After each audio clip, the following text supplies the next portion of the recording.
안녕하세요. 오늘은 사우디 간호사를 준비하기 전, 그러니까 현재 일하는 병원에서 사직하기 전에 지금 일하는 병원에서 미리 준비해야 할 것들에 대해서 알아볼게요. 첫 번째, 일단 가장 중요한 것, 추천인이 필요합니다. 교육 시작 전 미리 차지쌤이나 수선생님에게 해외 간호사로 이직하게 되었으니 추천인이 되어줄 수 있냐고 물어보세요. 교육 시작 전 추천인 이름, 전화번호, 메일 주소 미리 받아놓는 게 속 편합니다. 이때 3명의 이름, 전화번호, 메일 주소를 받아 놓으셔야 해요. 1명이 아니라 3명입니다.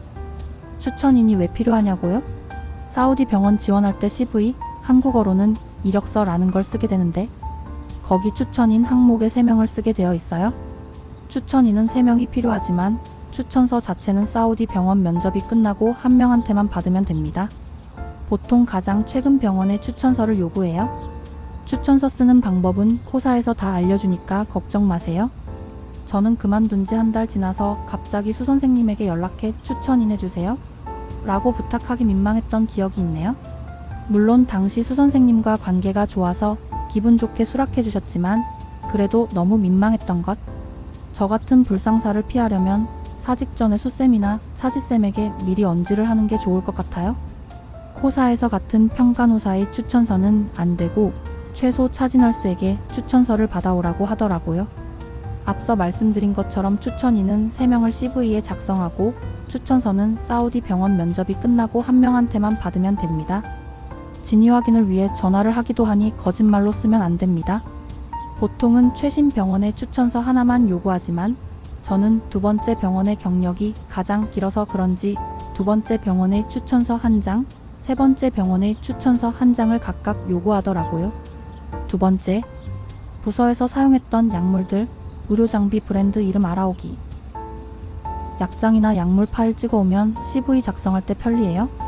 3번째, 각종 서류 스캔본, 간호사 영문 면허, 여권, 각종 경력 증명서, 영어 성적 증명서, 졸업장 등등. 이걸 스캔해서 사우디 사이트에 업로드할 일이 생깁니다. 혹시 모르니까 6개월 미만의 짧은 경력이라도 경력 증명서 발급해오는 게 좋아요. 그리고 언제 어디서나 보낼 수 있게 핸드폰, 노트북, 아이패드 등에 백업 잘 해놓으세요. 시도 때도 없이 서류를 요청받게 됩니다. 4번째, 노트북이나 태블릿 준비. 많은 수업과 과제가 PDF, 워즈 파일로 제공되고 여기에 과제를 타이핑해 제출해야 하기 때문에 노트북이나 아이패드, 갤럭시 탭 같은 전자기기 필수. 솔직히 스크린 하나로는 모자라서 더블 모니터 마냥 노트북과 아이패드 2개를 가져와서 수업을 듣는 쌤도 있었어요. 물론 저도 그랬고요. 5번째, 사직 전 미리 외화통장 개설하고 1일 이체 한도 제한 풀기. 보통 재직 증명서와 3개월치 월급 내역을 요구하기도 하기 때문에 사직 전에 해놓는 게 좋습니다. 저는 사우디 이직 후 은행 1일 이체 한도 제한을 풀려고 하니 사우디 재직 증명서로는 한도 제한을 풀지 못한다고 하더라고요. 6번째, 트래블로그, 트래블월렛 등 여행용 카드 만들기. 위와 마찬가지로 카드 개설엔 재직 증명서가 필요한데 해외 직업은 인정받기 까다로우니 꼭 사직 전에 하세요. 7번째, 영어에 익숙해지기. 교육 시작 전 화상 영어로 영어 대화에 익숙해져 오는 걸 추천해요. 저는 교육 시작 전 화상 영어를 6개월에서 7개월 정도 했는데 확실히 인터뷰 준비할 때 영어에 대한 부담감이 덜하더라고요.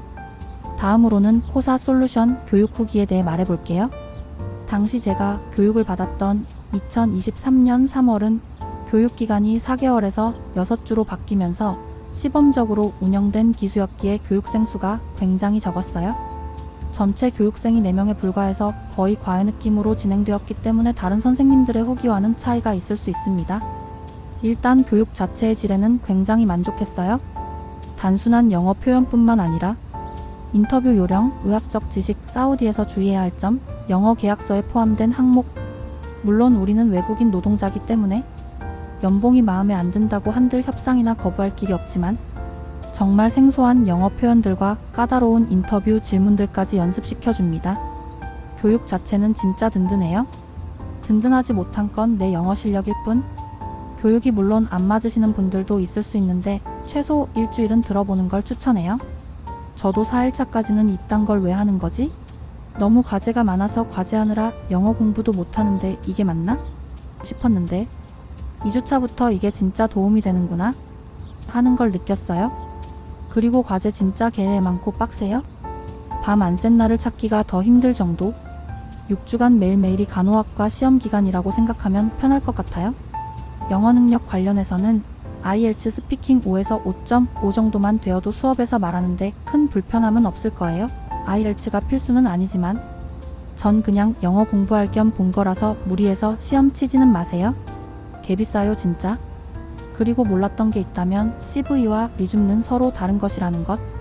CV에는 그동안 간호사로서 내가 해왔던 것들을 모두 적는다고 생각하면 됩니다. 정말 아주 사소한 것까지. 예를 들어 환자에게 인젝을 줄 때 파이브라이트를 따랐다. 이런 것까지 적고 환자를 사정했다 라는 부분도 그냥 페이션트 어세스먼트가 아니라 어떤 도구를 사용해서 환자를 사정했는지까지 적으라고 하더라고요.